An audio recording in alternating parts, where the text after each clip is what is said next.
Dear viewers, তুরস্ক একসময় যারা অন্য দেশের তৈরি যুদ্ধবিমানে নির্ভর করত, আজ তারা নিজেরাই তৈরি করেছে পঞ্চম প্রজন্মের স্টেল যুদ্ধবিমান কান। F-35 থেকে বাদ পড়ার পর তুরস্ক নিজস্ব প্রযুক্তি দিয়ে তৈরি করেছে এমন একটি যুদ্ধবিমান যা আগামী দিনের বিশ্ব ফাইটার জেট প্রতিযোগিতায় বড় ভূমিকা রাখতে চলেছে। চলুন জেনে নেই কান ফাইটার জেটের পূর্ণাঙ্গ তথ্য, শক্তিমত্তা এবং ভবিষ্যৎ সম্ভাবনা। কানের পুরনো নাম ছিল TFX, তৈরি করেছে তুর্কিশ অ্যারোস্পেস ইন্ডাস্ট্রি TAI।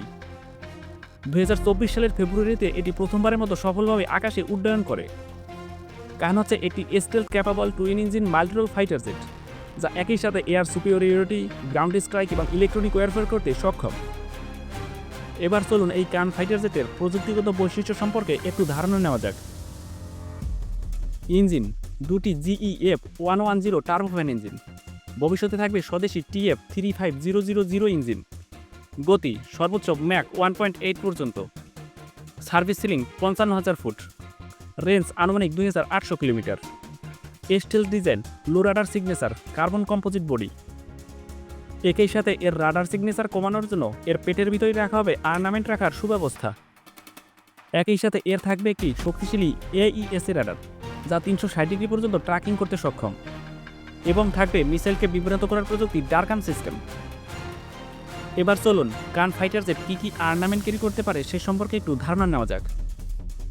কান বহন করতে পারবে beyond visual range missile, infrared guided air to air missile, সন ক্রুজ মিসাইল যার range 250 kilometre, laser guided smart বোমা এবং প্রিসিশন গাইডেড গ্লাইড বোমস।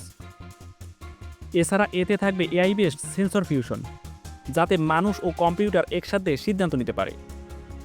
এটি লয়াল উইংম্যান ড্রোনের সঙ্গে সমন্বয় সাধন করে শত্রু এলাকা গভীরভাবে অভিযান চালাতে সক্ষম। কান ইতিমধ্যেই বিশ্বজুড়ে আগ্রহ সৃষ্টি করেছে। ইন্দোনেশিয়া কিনেছে 48টি ইউনিট, প্রায় 10 বিলিয়নের চুক্তি। তাছাড়া পাকিস্তান, আজারবাইজান, মিশরের মতো দেশগুলোও আগ্রহ প্রকাশ করেছে। কানের মাধ্যমে তুরস্ক হতে যাচ্ছে নতুন জেনারেশনের ফাইটার জেট রপ্তানিকারক দেশ। কান শুধু একটি যুদ্ধবিমান নয়, এটি একটি প্রতিরক্ষা বিপ্লব, যেখানে stealth, sensor fusion, AI, supersonic গতি সব মিলিয়ে কান প্রস্তুত হচ্ছে আগামী যুদ্ধক্ষেত্রের আধিপত্য দেখাতে। তুরস্কের এই অগ্রগতি বিশ্বকে দেখাচ্ছে যে আত্মনির্ভরশীলতা মানেই শক্তি। আপনি কি মনে করেন কান কি ভবিষ্যতে F-35 এর প্রতিদ্বন্দ্বী উঠতে পারবে? বন্ধুরা, আজ এ পর্যন্তই। দেখা হবে নতুন কোনো ভিডিওতে। সে পর্যন্ত সবাই ভালো থাকুন, সুস্থ থাকুন। আর আপনারা যদি এরকম সামরিক বিশ্লেষণমূলক ভিডিও প্রতিনিয়ত পেতে চান, তাহলে আমাদের চ্যানেলটি সাবস্ক্রাইব করে পাশে থাকুন। ধন্যবাদ।